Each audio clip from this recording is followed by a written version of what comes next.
Doctor Sunil Karpe जी के सानिध्य में साईं बाबा की महिमा को आत्मसात कर आध्यात्मिक जीवन जीने की कला सीखें। देखिए साईं वाणी आस्था भजन पर प्रतिदिन प्रातः 7:20 बजे। आस्था पर प्रत्येक रविवार प्रातः 8:20 बजे। संपर्क सूत्र 9604050607।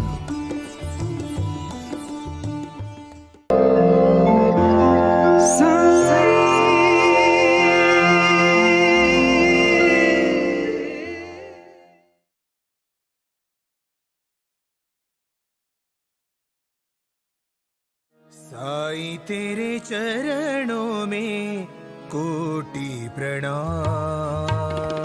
साईं तेरे चरणों में कोटि प्रणाम।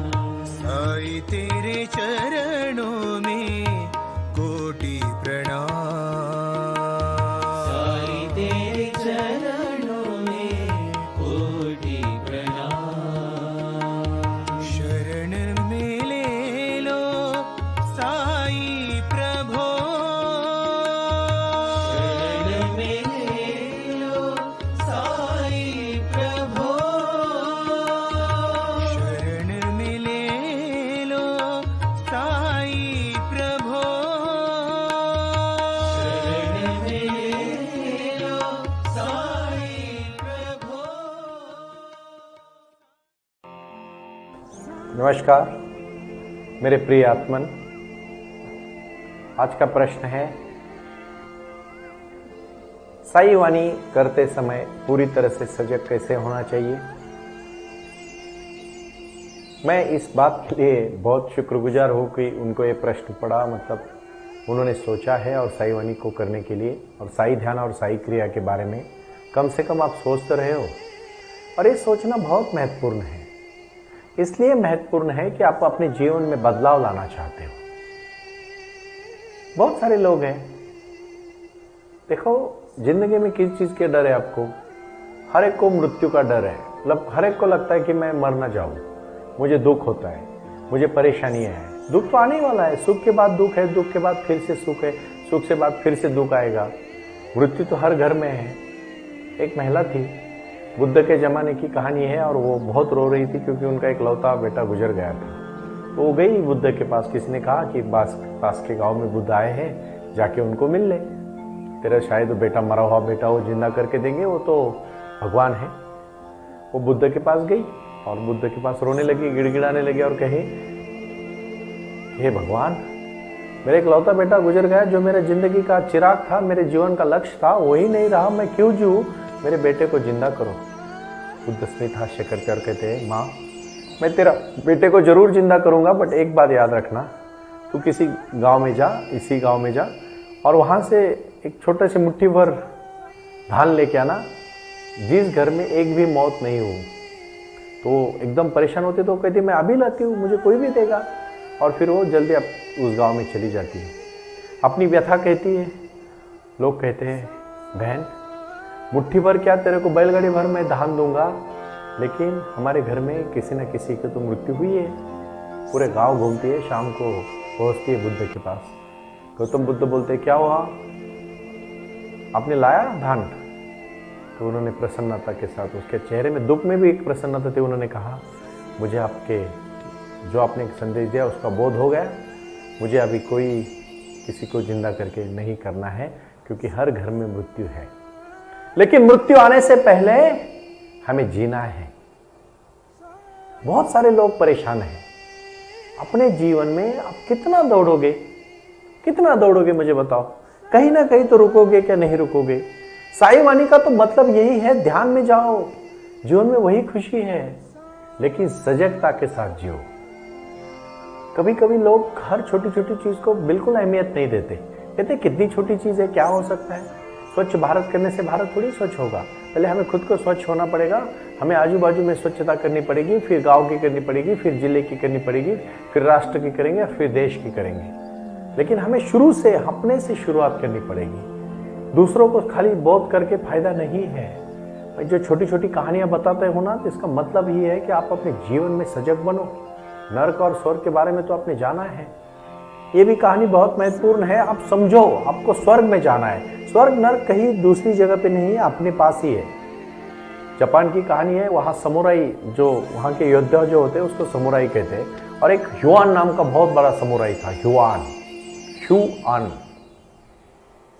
तो गया एक फकीर के पास और फकीर को कहा, मैं सबसे ज्ञानी और महान समुराई हूँ, मुझे स्वर्ग में जाने का रास्ता बताओ। तो फकीर ने उसकी तरफ देखा और कहा, कौन हो तुम? बोले, मैं समुराई हूँ, महान समुराई हूँ। अरे तू तो फकीर लगता है, भिखारी लगता है, तू कहाँ का समुराई? उसको तुरंत गुस्सा आया, उसने तलवार निकाली और उसको मारने लगा। तो उसने कहा, रुक, देखिए नरक है, तू जो कर रहा है ना अभी, ये नरक है। गुस्सा नरक है, शॉर्ट टेम्पर्ड होना नरक है, गाली देना नरक है।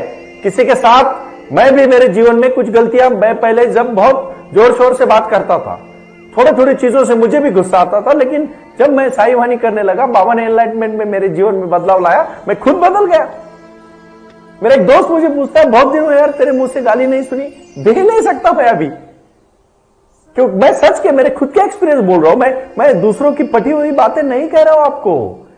इतनी सच्चाई में आपके साथ बोलने का मुझे विश्वास है कि मैं अभी नहीं दे सकता गाली। क्यों? क्योंकि मैं खुद बदल चुका हूं। भाई और बहनों, जब वो समुराई को पता चला कि वो फकीर उसकी परीक्षा ले रहा था और बाद में उसने नमस्कार करके उसकी माफी मांगी, तो तुरंत फकीर ने कहा, ये देख, अभी ये तू जो कर रहा है ना, ये है स्वर्ग।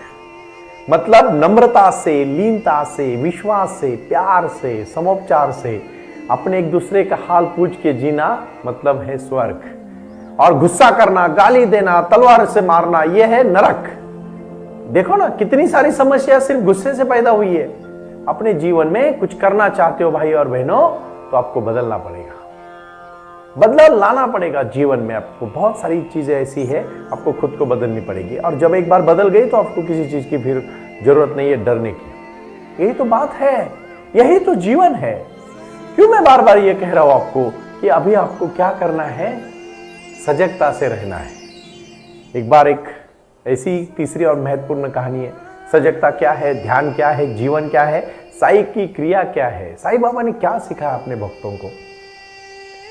साई चरित्र का महिमा शुरू करते समय मुझे कहना है आपको, जब आप शिरडी जाते हो ना, तो मुझे आप सबसे विनती है, एकदम मेरी आपसे मन से एक मनोकामना है, जो आप मन में चाहोगे वही बाबा करने वाले हैं। जो आप मन से चाहोगे ना, वही चीज को बाबा आपको देने वाले हैं। आज आपको साई बाबा के मन में आपके बारे में अगर कुछ अच्छा लाना है और बाबा को आपकी मनीषा को पूरे करने के लिए बाबा के सामने रखना है, तो आज आपको जो चाहिए वो बड़े आवाज से मन में ही और अपने रूम में, अपने घर में, आपके छत पे जोर से कहना है, हे साई, मेरा सपना पूरा करो और मुझे वो आशीर्वाद दे दो जो आशीर्वाद मेरे जीवन में बहुत महत्वपूर्ण है। आपको बोलना पड़ेगा, आपको खुद से बात करनी पड़ेगी। जरा थोड़ा सा मोबाइल साइड में रखे, अपने भाई बहन, घर वाले, माता पिताजी, ग्रैंड मदर, ग्रैंड फादर, जो आपके दादा दादी, नाना नानी से बोलना पड़ेगा। आज एक ऐसा कॉल करना है आपको जिससे आप बहुत दिनों से बात नहीं किए, करो उसके साथ बात और दिल खोल के बात करो उसके साथ। कभी मन मुटाव आया होगा ना, तो उसको माफी मांगो, नहीं तो माफ करो उसको और कहो कि देख, आज से मैं तेरे से जुड़ रहा हूं। साई का ये संदेश है नम्रता का। देखो, मन में बोझ रखोगे ना तो बोझ भर के ही मर जाओगे, मन खुला रखोगे ना तो हल्का होके ऊपर चले जाओगे। नदी जब बह रही थी और जब नदी रेत में चुभ गई तो नदी ने कहा कि मैं रेत में जाऊंगी तो मैं तो मेरा अस्तित्व ही खो दूंगी। लेकिन भगवान जब उसको कहता है कि तू डर मत, तू तेरा हवा में भाप बन जा, आगे जाके फिर से बारिश से मैं आऊंगी और फिर समंदर को मिल जाऊंगी। नदी कभी रुकती नहीं, समंदर तक ही पहुंचती है। आपकी आत्मा से परमात्मा की सोच में है और आत्मा और परमात्मा का मिलन है साई का आशीर्वाद। शिरडी में जब पहले लोग आते थे ना, तो अलग अलग समस्या लेके आते थे, तो बाबा उनकी समस्या दूर कर देते थे। आज भी बाबा समस्या दूर करते हैं, अगर तहे दिल से आप बाबा के प्रति विश्वास रखोगे तो। और वो जो चीजें होने वाली है ना, उसको रोको मत, कोई नहीं रोक सकता उसको। मतलब एक बहुत बड़ा फकीर होता है जो अपने शिष्यों को ज्ञान देता है। एक शिष्य 5 साल फकीर के बाद सीखने के बाद वो आखिरी दिन के लिए आशीर्वाद लेने जाता है और तब बारिश होती है तो अपना एक छाता और लेके जाता है। जैसे ही वो महल में पहुंचता है उनके यहाँ, तो बाहर छाता रखता है और उसके बाजू में जूते रख देता है। तो वो अंदर चला जाता है फकीर का आशीर्वाद लेके और बोलता है कि अभी मैं निकल रहा हूँ। तो फकीर उसको आशीर्वाद देने के बाद इतना ही कहते हैं कि बेटा तूने छाता कहाँ रखा है। तो ये सोच में पड़ता है कि फकीर ऐसे क्यों पूछ रहे हैं गुरुजी। तो बाहर रखा है। जूते कहाँ रखे हैं, दाएं साइड में रखे या बाएं साइड में रखे। तो उसको याद नहीं होता कि दाएं में रखे या बाएं में रखे। तो कहता है गुरुजी मैं बता तो नहीं सकता दाएं में या बाएं में। तो फिर उस फकीर उसको सलाह देता है कि और 5 साल के बाद फिर से आ, तुझे और 5 साल ध्यान करना है। और 5 साल, इतनी छोटी सी गलती के लिए। गलती छोटी बड़ी नहीं होती। साईं बाबा के इथिक्स और प्रिंसिपल्स को अगर मानोगे तो ही जीवन बदलेगा। बाबा उसी को प्रसाद देते। मुझे एक मेरा मित्र बोल रहा था कि क्या सही में साईं बाबा का आशीर्वाद मिलता है? जरूर मिलता है, श्रद्धा पूरी रखो। अरे जाना तो सबको है, लेकिन आशीर्वाद लेके जाओ। जीवन में वो कार्य करके दिखाओ जो कार्य आपकी राह देख रहा है। आपको क्यों विश्वास होना चाहिए? विश्वास होना चाहिए। जिस दिन मन में शंका आई कि बाबा है क्या नहीं, उस दिन सब खत्म हुआ। क्यों सोच रहे हो इन बातों को? है मतलब है, अंधश्रद्धा नहीं है, श्रद्धा है। हमारा जीवन है, हमारा जन्म है, हमारा मृत्यु है, हमारा कार्य है, हमारा एक लक्ष्य है और हमें पहुंचना है। सबका मालिक एक, उन्होंने गुरु मंत्र दिया है, परमात्मा ही सबकी शक्ति है। और ये तो है, ईश्वर की देन है। और मैंने जो आपको बहुत पहले दिन से मैं कह रहा हूं, प्रारंभ करो और जारी रखो। अपने जीवन में जो भी कार्य आप हाथ में लो उसको जारी रखो, आखिरी तक पहुंच जाओगे। यही तो जीवन सफलता है। कुछ लोगों का जिंदगी और जीवन एक हो गया, और ये जो एक हुआ जिंदगी है वो अपना जीवन है। बहुत महत्वपूर्ण सब चीजें हैं, नहीं भूल सकते आप इन बातों को, और भूलना भी नहीं चाहिए। डरोगे तो कुछ नहीं होगा, और विश्वास नहीं रखोगे ना तो भी कुछ नहीं होगा। एक अंधा आदमी, एकदम अंधा आदमी, उसको सजा दी जाती है मृत्युदंड की। उसने कुछ गलती की होगी, लेकिन राजा भी थोड़ा सा दयालु होता है। वो कहता है देख, तुझे जिस कारागार में रखा है उसको 100 दरवाजे हैं। तू दरवाजा खोलेगा, बाहर निकलेगा। 99 दरवाजों के सामने जैसे खोलोगे, बाहर आपको वॉल दिखेगी, कहीं ना कहीं दीवार है। लेकिन एक ऐसी जगह है जहां दीवार नहीं है, तू बाहर आके निकल सकता है। तो अंधा आदमी होता है तो उसको लगता है चलो इधर मरने से तो अच्छा है कि हर बार खोले। तो वो दरवाजा खोलता है, बाहर जाता है, अंधा होता है, धड़क जाता है, उसके सर पे लग जाता है, खून निकलता है। दूसरी बार होता है, तीसरी बार होता है, चौथी बार होता है, 5वीं बार होता है, 6वीं बार होता है। ऐसे 99 टाइम वो करता है। हर दरवाजा खोलता है, बाहर जाके धड़कता है। लेकिन क्या होता है सुनो, जब 99 टाइम जब वो करता है तो उसको एक बार परेशानी लगती है, यार अभी दरवाजा तो खोला है, मुझे पता है सामने जाके वॉल ही है, दीवार ही है, मैं तो धड़कने वाला हूँ, खूनी आने वाला है। तो ऐसा करते चलो इसको छोड़ के आगे में चले जाते, और उसी समय बाहर का दरवाजा खोला होता है, वहां दीवार नहीं होती है। लेकिन वो मन को निराशा में आता है और आगे जाता है फिर से 99 चक्कर लगाता है। यही तो हम कर रहे हैं। हम इतने, हमारे अंदर सब कुछ है, हम बाहर ढूंढ रहे। हर कोई ऐसा जीता है कि हम मरने वाले नहीं है। अरे तू राजा भी होगा ना तो भी मरेगा। एक राजा था, उसको सपना आता था सुबह 4-5 बजे कि वो मरने वाला है, तो वो डर जाता है, वो अपने वजीर के पास जाता है। वजीर को कहता है यार देख, मैं रात को सो नहीं पाता हूँ, सुबह सुबह तो मुझे हर दिन सपना आता है कि मुझे कोई ना कोई यहाँ के मारने वाला है। तो वजीर वो थोड़ा उसको सबक सिखाना चाहता है। तो वजीर कहता है देख क्या आता है तेरे सपने में?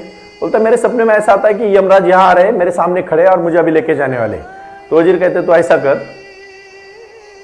कर अभी यहां से 100 किलोमीटर दूर जा, लेकिन 24 घंटे के पहले आपको पहुंचना है।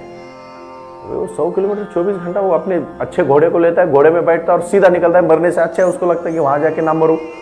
यमराज तो वहां भी जैसे ही 24 घंटे में वहां पहुंचता है, एक पेड़ के नीचे आराम से शांति से बैठने लगता है। दिन भर थका मांजा अपने घोड़े को दौड़ाते खुद दौड़ते वहां पहुंच जाता है, पेड़ के नीचे बैठता है। सुबह सुबह वही यमराज पहुंच जाते हैं शाम को, और कहते हैं अच्छा हुआ मुझे वहां तक आने के लिए आपने तकलीफ नहीं दी, आप खुद ही आए, चलो मेरे साथ। अरे मरना तो है भाई, हर जगह पे मरना है, आप डरते क्यों हो? कितने सारे बच्चे कहते हमें इस बात का डर लगता है। किस बात का डर लगता है? कौन हो तुम क्या कोई ऐसे ताम्रपट लेके आए हो क्या कि तुम 500 साल जीने वाले हो? लेकिन डरो मत, सजगता के साथ जियो। उसको पता, मैं हर कहानी के बारे में आज आपको कहना चाहता हूं। मैं इसलिए कहना चाहता हूं कि मेरे मित्र ने मुझे कल उदयपुर से फोन किया। प्रेमाराम भारद्वाज नाम है उनका। प्रेमाराम ने मुझे पूछा, मुझे हर दिन डर लगता है। किस बात का डर लगता है प्रेमा? तू किस बात के लिए डर रहा है? अरे जिंदगी आज है, इसको जी ले खुल के, सजगता के साथ जी ले, हर चीज को तू ध्यान में ले ले। सजगता जिस दिन आएगी आपको कोई नहीं फंसा सकता।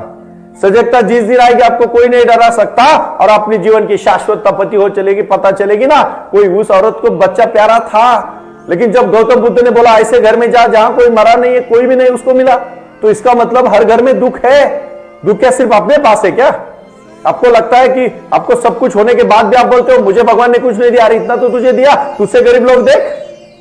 हम क्या है ना, मुझे एक बात अभी अभी समझ में आई।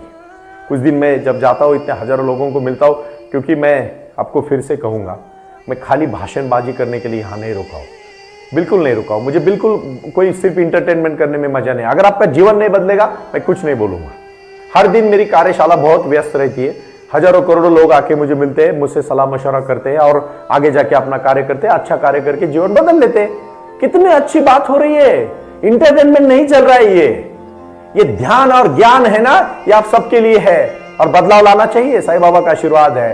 108 बुक जो मैंने लिखे, पद पद की खोज से लेके जीवन में आए हुए क्रांति तक, और योग का महत्व से लेके व्यायाम का महत्व तक, इस बात को बहुत अच्छी तरह से ले लो भाइयों। माफ करिएगा कभी अगर मैं आपको कुछ बात अगर कही चुभने लायक कही तो मुझे माफ कर देना, मेरा इतना हक नहीं है, लेकिन आपका एक भाई हूं मैं। साईं का आशीर्वाद जो मुझे मिला मैं आप सबको देना चाहता हूं। जीवन में क्रांति करो, क्रांति। और क्रांति ध्यान के बगैर नहीं होगी, क्रांति लक्ष्य के बगैर नहीं होगी। क्रांति जीवन का मकसद जब तक तय नहीं करोगे तब तक नहीं होगा, और कभी कोई समय नहीं जाता है। जिस दिन जागे उस दिन सवेरा। जो भी उम्र होने दो, रहने दो, उठो और जागो, और तब तक मत रुको जब तक जो तय किया ना मिले। देखो जिंदगी कितनी खुश है, इतनी अच्छी खुशहाली भरी जिंदगी है ना, अगर लक्ष्य है तो। और सकारात्मक सोच, कितना भी कोई निगेटिव बोले अपने में मत हिलना। आपका अंदर का दिया अगर बहुत तेज है ना तो आपको कोई बुझा नहीं सकता, इतना याद रखना। बाहर से कोई भी कुछ भी बोलेगा, लेकिन अंदर का दिया आपका बहुत बहुत मजबूत और एक स्ट्रांग होना चाहिए। मैं इसलिए बीच बीच में इंग्लिश शब्द यूज करता हूँ कि जाना 2 दिन भी बाबा इधर उधर हो गए तो पूरे शिरडी के लोग प्यार में, बाबा के प्यार में डूब जाते थे। छोटे बच्चों से लेके हर बार को बाबा के प्रति लगा हुआ था। और बाबा जब बाईजामा खाना लेके आती थी तो बाबा वो खाना बहुत प्यार से खाते थे। जो भी बाबा को प्रसाद लाता था बाबा प्यार से खाते थे। और बाबा ने कभी अपनी शिरडी से किसी को भूखा जाना नहीं दिया। अब भी कभी किसी को अगर कोई भूखा है ना तो उसको खाना खिलाना मत भूलना, क्योंकि अन्नदान ही श्रेष्ठ दान है भाई और बहन। जिसके पास नहीं होता ना उसको महत्व होता है। मैं आज करुणा के प्रति इतना ही कहना चाहता हूँ। सजगता से जियो, अपने जीवन में लक्ष्य रखो। अपने में ही स्वर्ग है, नरक और स्वर्ग अपने पास ही है, कहीं दूसरी जगह पे नहीं है। राग द्वेष काम क्रोध मद मत्सर लोभ अहंकार है नरक। सुंदरता प्रसन्नता प्यार भरी बातें विचार सजगता ध्यान, यह है स्वर्ग। अपने ही पास है, सब कुछ तो अपने पास है। कहाँ बाहर ढूंढ रहे हो और क्यों ढूंढ रहे हो बाहर? मत ढूंढो बाहर, सब कुछ अपने पास है, अपने ही तो पास है। मैं हर दिन 2-2 घंटा मेडिटेशन करता हूँ, इतनी शक्ति मिलती है मुझे।